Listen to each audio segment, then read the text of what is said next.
আমি আল্লাহ হয়ে গেছি, এই কাফের, কতল করে। তখন মুসলিম শাসক তাকে হত্যা করেছে। জি, আর সে আবার আল্লাহর ওলি, আমাদের নুরুল ইসলাম ওলিপুরি হিল্লাজির কাছে। কথা বুঝতে পেরেছেন? আল্লাহর ওলি, যাকে ইমাম গাজালির ফতুয়ার ভিত্তিতে আর সমস্ত সেই যুগের ওলামাদের ভিত্তিতে তাদের ফতুয়া যে সে কাফের, হোসেন মনসুর হাল্লাজ, এই ফতুয়ার ভিত্তিতে হত্যা করা হয়েছে। আর তাকে এই দেওবন্দি, এই কওমি মাদ্রাসার হিল্লাজি সে বলছে যে সে আল্লাহর ওলি, ফেরাউন শয়তানের ওলি, একই কথা বলে। আর হোসেন মনসুর হাল্লাজ কুফরি কথা, একই কথা ফেরাউনের কথা বলে আল্লাহর ওলি। আউযুবিল্লাহ। আল্লাহ পাক রব্বুল আলামিন এইরকম আলেমদের, জালেমদের ফিতনা থেকে আপনাদেরকে রক্ষা করেন, আমাদের সকলকে রক্ষা করেন। মনসুর হাল্লাজ আনাল হক বা আমি খুদা বলা সত্ত্বেও সে কাফের হয়নি, বরং তার একতার উপর আল্লাহর রহমত বর্ষিত হোক। এটা কিভাবে হতে পারে? উত্তর, এ ব্যাপারে ফেতনাবাজ মতিউর রহমানরা কয়েকটা কুচক্রান্তের আশ্রয় নিয়ে আমার বিরুদ্ধে অপপ্রচার চালাচ্ছে। প্রথমত, পৃথিবীর বিখ্যাত দার্শনিক ওলি আল্লামা জালালউদ্দিন রুমি রহমতুল্লাহি আলাইহির জগৎ বিখ্যাত কিতাব মসনবী শরীফের বরাত দিয়ে কথাটা আমি বলেছি, আমার নিজের পক্ষ থেকে নয়। এখানে আসল ব্যাপারটা হচ্ছে, পূর্বোল্লিখিত তফসিরে কবিরের লেখক আল্লামা ইমাম ফখরুদ্দিন রাজি রহমতুল্লাহ আলী যেভাবে পৃথিবীর বিখ্যাত তাসাউফপন্থী ছিলেন, তেমনি ভাবে মসনবী শরীফের লেখক আল্লামা জালালউদ্দিন রুমিও পৃথিবীর বিখ্যাত তাসাউফপন্থী ছিলেন। আর চরমপন্থী লামযহাবিদের ভ্রান্ত মতবাদে তাসাউফ বিদাত।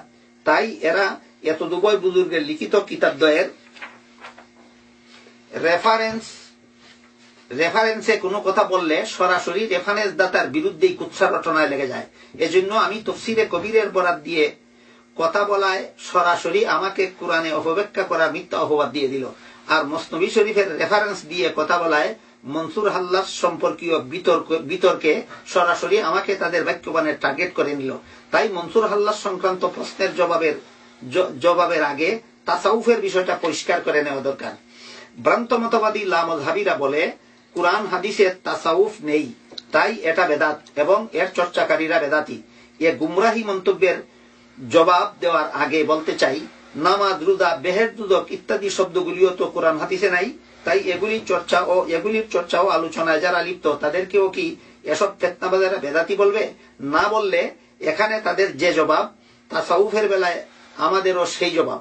অর্থাৎ কোরআনের ভাষায় যাকে সালাত বলে সেটাকেই আমরা নামাজ বলি, কোরআন যাকে জান্নাত বলে আমরা তাকেই বেহেশত বলি। ঠিক তেমনি ভাবে কোরআন যাকে তাজকিয়া বলে আমরা তাকেই তাসাউফ বলি। সুতরাং নামাজ, রোজা কোরআন হাদিসে নেই বললে যে রকমের কুচক্রান্ত হবে, তাসাউফ কোরআন হাদিসে নেই বলাও সেই রকমের কুচক্রান্ত। তাসাউফ মানুষকে আল্লাহর গোলাম বানায়, আর তাসাউফ বিবর্জিত মানুষ হয় নফস এবং শয়তানের গোলাম। সুতরাং তাসাউফ বিবর্জিত শয়তানের গোলামদের গায়ে ইমাম রাজি আর আল্লামা রুমির কিতাবের কথা সইবে কিভাবে? এটা হলো আসল রহস্য। দ্বিতীয়ত, আমি আমার বক্তব্যে মনসুর হাল্লাজের প্রসঙ্গ টেনেছিলাম আল্লামা রুমির মসনবী শরীফের রেফারেন্সে। সেখানে তিনি ফেরাউন যদি আমি খুদা বলে কাফের হলো, তাহলে মনসুর এমন কথা বলে মুমিন রইলেন কিভাবে, তার বিশদ বিবরণ দিয়েছেন। কুচক্রীরা আমার বক্তব্য থেকে সেই বিবরণ বাদ দিয়ে শুধু অপবাদ সাজাবার মতো অংশটুকু কেটে নিয়েছে। সুতরাং এরা হলো আমার বক্তব্য চোর। তাদের অন্তর অসৎ না হলে বক্তব্যের যে অংশ আলাদা করে নিলে অভিযোগ সাজানো যায়, সে অংশ নিয়ে যে অংশে অভিযোগের জবাব রয়েছে সে অংশ কেটে ফেলবে কেন? বর্ণচোর আর কাকে বলে? তৃতীয়ত, সমস্ত কুচক্রীরা আমার বক্তব্য থেকে কেটে নেওয়া অংশ বিশেষের সমালোচনা করতে গিয়ে বারবার বলেছে যে তুমি কি তার অন্তর কেটে দেখেছ? অর্থাৎ মনসুরের অন্তরে ঈমান ছিল না কুফর ছিল তা তুমি কি করে জানলে? প্রশ্নটা যে আমাকে করেছে তা আপনারা বুঝতেই পারছেন। কিন্তু তার প্রশ্নের দ্বারা যে সে নিজেই ফেঁসে যাচ্ছে, অর্থাৎ তাহলে ফেরাউনের অন্তরে কি ছিল সে কিভাবে জানলো? এটা টের পেয়ে এর জবাব দিয়ে বলে যে সেটা আল্লাহ জানিয়েছেন, কিন্তু মনসুরের অন্তরে কি ছিল তা তো আল্লাহ জানাননি।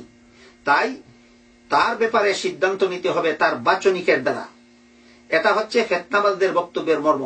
এবার আপনারা লক্ষ্য করে দেখুন তাদের বক্তব্যটা তাদের পক্ষে গেল না বিপক্ষে গেল। আল্লামা রুমির কথাও তো এটাই ছিল যে মনসুর যেহেতু তার বক্তব্যের এমন ব্যাখ্যা দিয়েছে যা ফেরাউনের আমি খুদা বলার সম্পূর্ণ বিপরীত, তাই ফেরাউনের উক্তি আর মনসুরের উক্তিতে রয়েছে আকাশ পাতাল ব্যবধান। বিষয়টা চমৎকার ভাবে ফুটিয়ে তুলেছেন আল্লামা রুমি তার মসনবী শরীফে। অর্থাৎ ফেরাউন আমি খুদা বলেছিল তার সামনে খুদা বলতে আর কার অস্তিত্ব নেই বুঝাবার জন্য, আর মনসুর তার কথার ব্যাখ্যা দিয়েছিল খুদার মোকাবেলায় আমি বলার মতো কোনো অস্তিত্ব নেই বুঝাবার জন্য। মনসুরের ব্যাখ্যাকে তার অন্তরের কথা হিসাবে মেনে নিলে তাকে কাফের বলা তো দূরের কথা, উচ্চাঙ্গের একত্ববাদী মানা ছাড়া উপায় থাকে না। আর তার ব্যাখ্যাকে যদি কেউ তার মনের কথা হিসাবে মেনে নিতে না পারেন, তাহলে তিনি তাকে কাফের বলতেই পারেন, কিন্তু তাকে যদি আল্লাহ কিয়ামতের দিন জিজ্ঞাসা করেন হাল সাখাত্তা কালবাহু, অর্থাৎ তুমি কি তার অন্তর ফেরে দেখেছিলে, তখন আল্লাহর প্রশ্নের জবাব আল্লামা রুমিকেও দিতে হবে না, অলিপুরীকেও দিতে হবে না।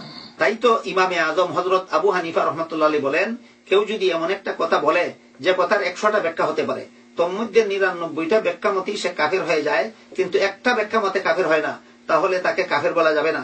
কারণ সে নিজে যদি বলে যে ব্যাখ্যা মতে কাফের হয় না আমি সে ব্যাখ্যা মতে বলেছি, তাহলে তার কথায় অন্যের ব্যাখ্যা গ্রহণযোগ্য না হয়ে নিজের ব্যাখ্যাই গ্রহণযোগ্য হবে। সাজায় কে কোরআনের আলো আগামী প্রজন্মের জন্য, ও সবুজের লীলাভূমি আমার দেশ, সুন্দর পূর্ব অনন্য, এসো ঢেলে সাজায় কে কোরআন।